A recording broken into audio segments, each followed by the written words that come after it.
Heidi était une petite fille qui vivait au milieu des merveilleux sommets des Alpes. Elle était orpheline, mais ne se sentait jamais seule et triste, car elle vivait avec son grand-père, un homme bourru certes, mais avec un cœur d'or. En somme, Heidi était une enfant heureuse et pleine de joie de vivre. Heidi avait un ami nommé Peter qui emmenait les chèvres du village paître dans les montagnes.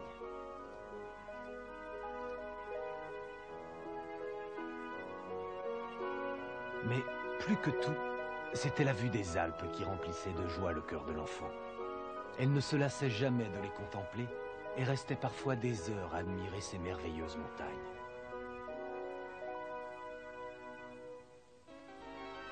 Mais un jour, malheureusement, la tante de Heidi vint la chercher et l'emmena loin de ces montagnes et de son grand-père qu'elle aimait tant. Elle devait en effet la conduire à Francfort chez le riche monsieur Sesemann, qui avait une fille à peine plus âgée qu'elle. En réalité, la tante de Heidi espérait que sa petite nièce se trouvât mieux ainsi, en vivant en ville dans une famille aisée. Elle raconta à Heidi qu'elle pourrait revenir voir son grand-père bien-aimé chaque fois qu'elle le voudrait. Mais c'était un mensonge. Heidi allait rester très très longtemps sans voir ces belles montagnes et ceux qu'elle aimait.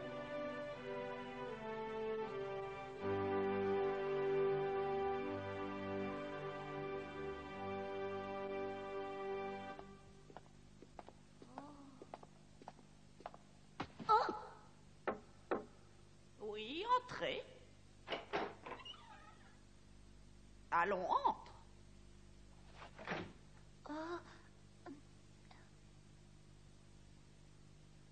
Si on avait fait venir Heidi chez les Sesemann, c'était pour tenir compagnie à leur fille Clara qui ne pouvait pas marcher. Heidi devait rester à ses côtés toute la journée pour étudier et jouer avec elle. Comment t'appelles-tu? Heidi. Comment? Ta tante m'avait dit que tu t'appelais Adélaïde. C'est un surnom? Non, Madame Heidi, c'est mon vrai nom.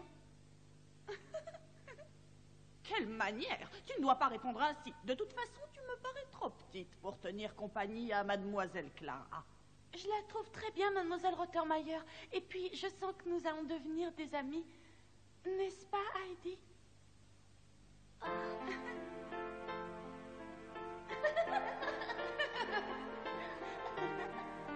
Peter doit être très sympathique. Ça, tu peux le dire, Clara, mais parfois il est un peu susceptible. Ah bon? Oui. Heidi et Clara devinrent très vite inséparables, comme l'avait prévu Clara. Tu sais, Heidi... Quoi? Ma maman est montée au ciel il y a bien longtemps et mon père est toujours en voyage pour ses affaires. Avant, je restais toute seule dans cette maison sans savoir quoi faire et je n'ai jamais eu personne à qui parler. Oh, Clara. Mais à présent, ma vie a changé car tu es là, Heidi.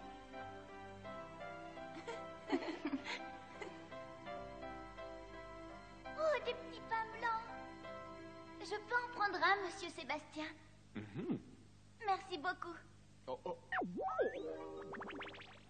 Qu'est-ce que c'est? Une sole meunière, mademoiselle Heidi. Une sole quoi? Adélaïde! À ce qu'il paraît, il faut non seulement t'apprendre à lire et à écrire, mais aussi à te conduire comme une demoiselle bien élevée. Alors écoute-moi bien.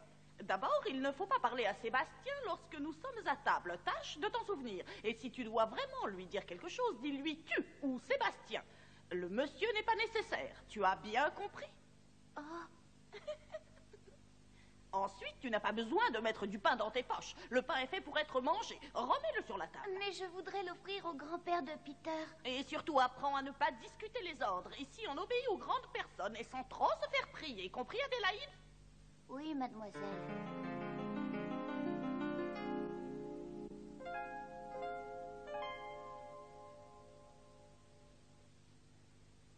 Grand-père! Oh, c'est vrai, je suis à Francfort, pas à la montagne. Pourquoi fait-il encore si sombre ici? Heidi n'avait pas l'habitude de dormir dans le noir. Le chalet de son grand-père n'avait pas de rideau et la lumière du soleil arrivait droit sur son lit et la réveillait chaque matin. Oh, je ne vois rien.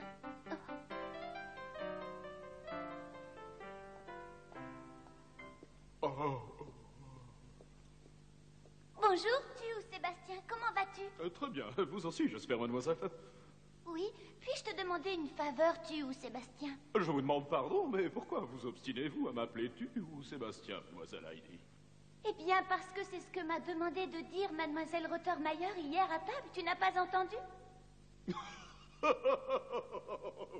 ah oui, c'est vrai, c'est exactement ce qu'a dit mademoiselle Rottermeier. Mais Sébastien sans tu suffira. Dites-moi à présent ce que je peux faire pour vous. Voilà, j'aimerais pouvoir regarder le paysage au-delà de ce grand immeuble.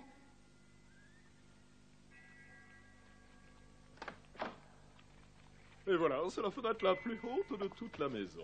Oh,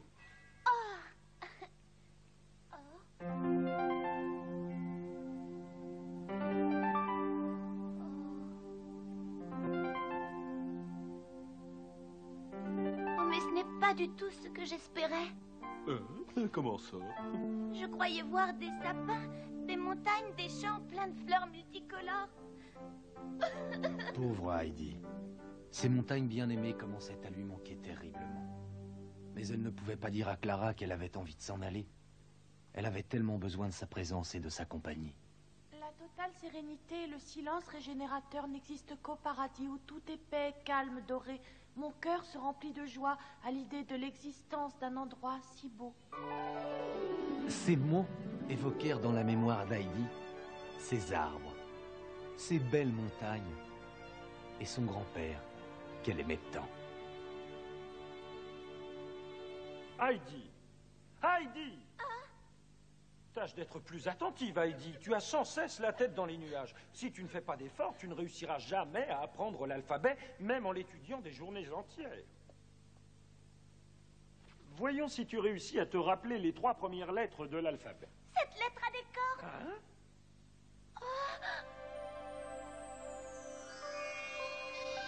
On dirait les cornes des bouquetins et des chèvres. Oh, qui sait dans quel pâturage se trouve Peter en ce moment? Et qui sait s'il y va toujours? Heidi ressentait de plus en plus le désir de rentrer chez elle, et cela la rendait terriblement triste. Mais un jour, la grand-mère de Clara arriva à l'improviste. Bonjour, madame Sussman. Bonjour, Sébastien. Lorsqu'elle demanda quel genre d'enfant était Heidi, mademoiselle Rottermeier la décrivit ainsi. C'est une enfant infernale. Elle n'arrête pas de faire des bêtises. Un jour, elle a voulu monter tout en haut de la maison pour voir le paysage. Une autre fois, elle est rentrée à la maison avec un panier plein de chats, sans parler des tortues avec lesquelles elle jouait dans le salon, ou du chanteur ambulant qu'elle a fait connaître à Clara. Et pour finir, elle s'obstine à ne pas vouloir apprendre l'alphabet avec son maître. Je vous assure que je n'ai jamais vu d'enfant aussi mal élevé qu'elle. À ces mots, la grand-mère voulut connaître Heidi sans attendre. Voici un petit cadeau pour toi. Pourquoi n'essaies-tu pas de le feuilleter?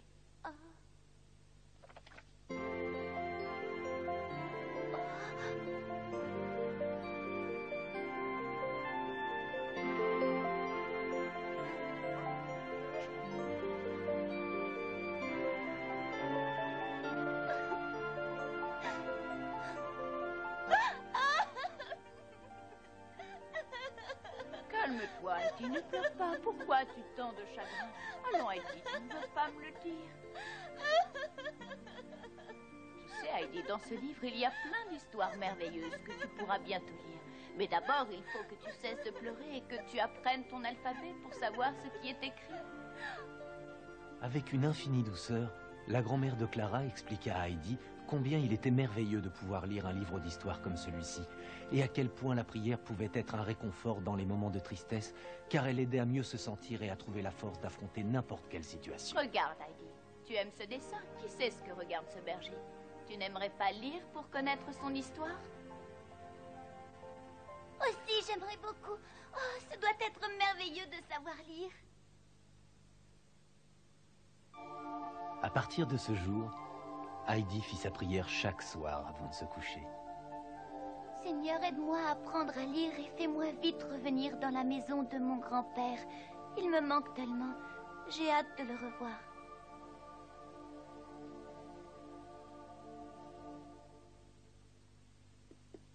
Oh, je n'en crois pas mes oreilles. Mais la petite Heidi a...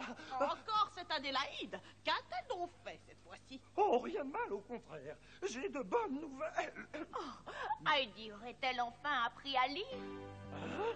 Comment avez-vous deviné? Comment? Oh, Lorsque le père du petit berger vit son fils, son cœur se remplit de joie. Son cœur se remplit de joie. Heidi avait tellement envie de lire ce livre qu'elle s'appliqua tant qu'elle put jusqu'à atteindre son but. Oh Seigneur, je te remercie, j'ai appris à lire moi aussi. À présent, il ne me reste qu'un seul désir, celui de retourner chez mon grand-père avec Peter, les chèvres et les montagnes que j'aime tant.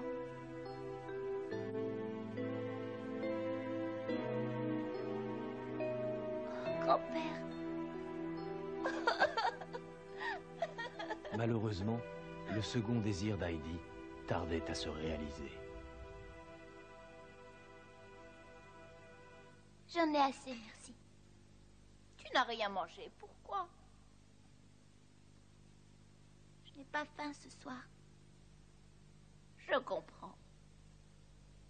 Heidi devenait de plus en plus triste à mesure que le temps passait. Puis une nuit...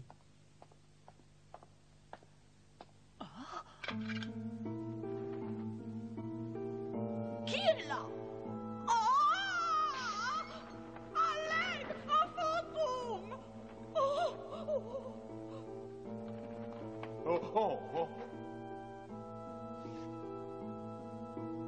Ah, c'est Mademoiselle Heidi.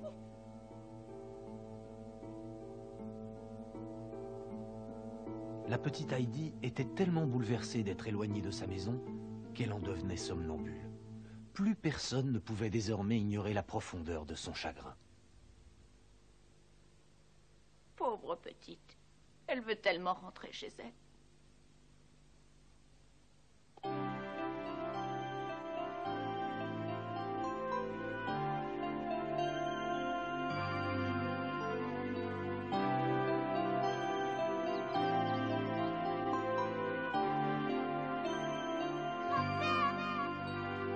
Grand-père, où es-tu? Grand-père, je suis rentrée. Grand-père, me voici enfin de retour. Grand-père, je suis rentrée, me voilà. Oh, Heidi. Oh, grand-père. Oh, ma petite Heidi. Et je suis heureuse de te revoir. Je n'irai plus jamais à Francfort. La grand-mère de Clara a dit que je pourrais rester ici. Comme je suis content, Heidi. Et ce n'est pas tout. Clara m'a promis qu'elle viendrait au printemps prochain. Oh, quelle bonne nouvelle.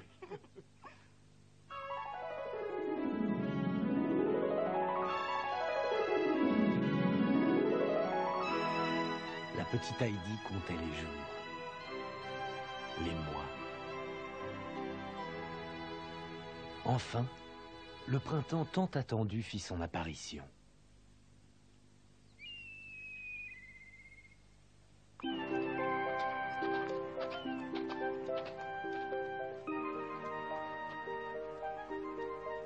Clara! Hurrah, Clara! Heidi! Oh, Clara, je suis si contente de te Moi voir. aussi, j'avais hâte d'arriver, Heidi.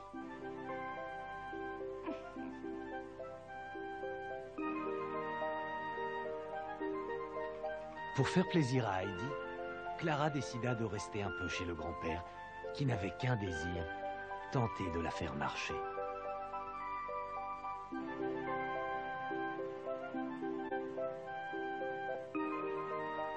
Quelle bonne odeur de paille. On se croirait au paradis. Tu sais, comme dans le livre que nous lisions avec le maître. Mais ici, c'est beaucoup mieux. Ici, tout est vrai.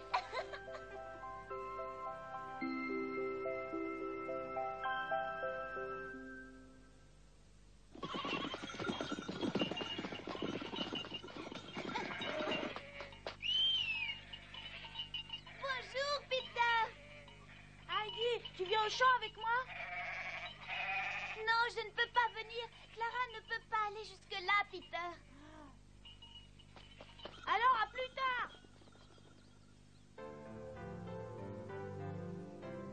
C'est mange mieux ici que dans le plus grand restaurant de Francfort.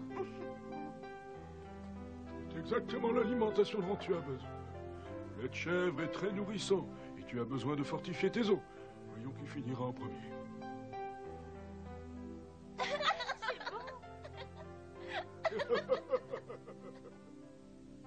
Tout à son idée, le grand-père de Heidi prenait grand soin de la pauvre Clara et de ses jambes.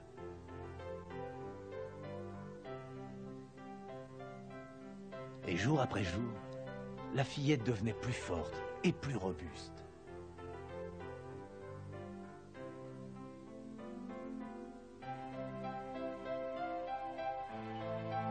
Un jour, Heidi et Peter décidèrent d'emmener Clara avec eux et leurs chèvres. Après avoir porté la fillette dans ses bras jusqu'au sommet, le grand-père laissa les 3 enfants seuls en promettant de revenir le soir prendre Clara. Je n'ai jamais vu un endroit aussi beau. Bonjour, chèvre, que vous êtes jolie. Clara! Eh bien? Clara! Tu voyais toutes les fleurs qui ont poussé là-haut, elles sont de toutes les couleurs. Si tu veux les voir, je te porte sur mes épaules. Non, merci Heidi, tu n'y arriveras pas. Je suis bien trop lourde pour toi. J'aimerais tant pouvoir marcher, moi aussi. Marcher? Oh, mais bien sûr que tu peux marcher. Hein? Hé, Peter, viens ici, s'il te plaît. Ah, pourquoi? On va manger? Oh, Peter, tu ne penses qu'à manger. Allez, tiens-toi bien, Clara. Je n'y arriverai jamais.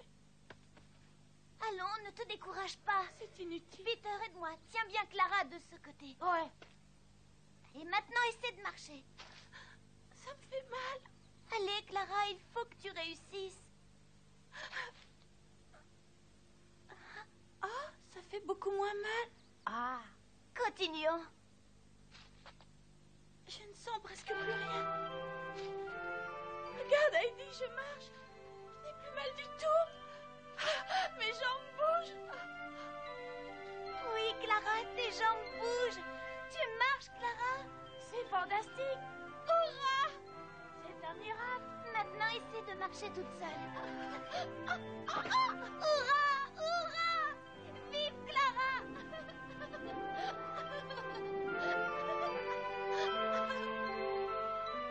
Heidi et Clara écrivirent une lettre à Madame Sesemann en lui disant de venir les rejoindre car elle leur manquait beaucoup. Mais elles ne lui dirent pas que Clara avait appris à marcher. Les 2 enfants avaient décidé de lui faire une surprise.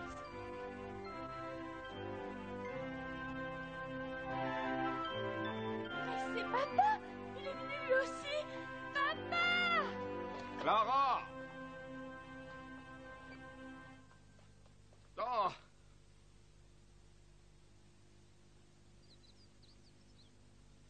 Hein? Oh, mon Dieu, Clara! Papa! Grand-mère! Clara, mais tu marches! Dites-moi que ce n'est pas un rêve, Clara. Oh! Clara! Oh, papa! Clara! Oh, c'est le plus beau cadeau que tu pouvais me faire. Et si c'est un rêve, ne me réveille jamais. Ce n'est pas un rêve, papa. Oh! Grand-mère, tu as vu? Je sais marcher, moi aussi. Tu es heureuse?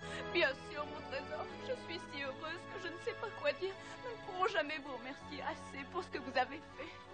C'est un vrai miracle pour moi et ma famille. Comment puis-je vous remercier, cher monsieur? C'est pas la peine, monsieur. Clara a guéri grâce à l'air des montagnes et grâce à Heidi et Peter. Et grâce à elle-même aussi. Oh, Heidi, je n'y serais jamais arrivée sans toi. L'amour et la nature avaient rendu possible ce miracle. À présent, Heidi était si heureuse avec Clara, Peter et son grand-père. Et surtout, elle était revenue vivre dans ces chères montagnes et y resterait pour toujours.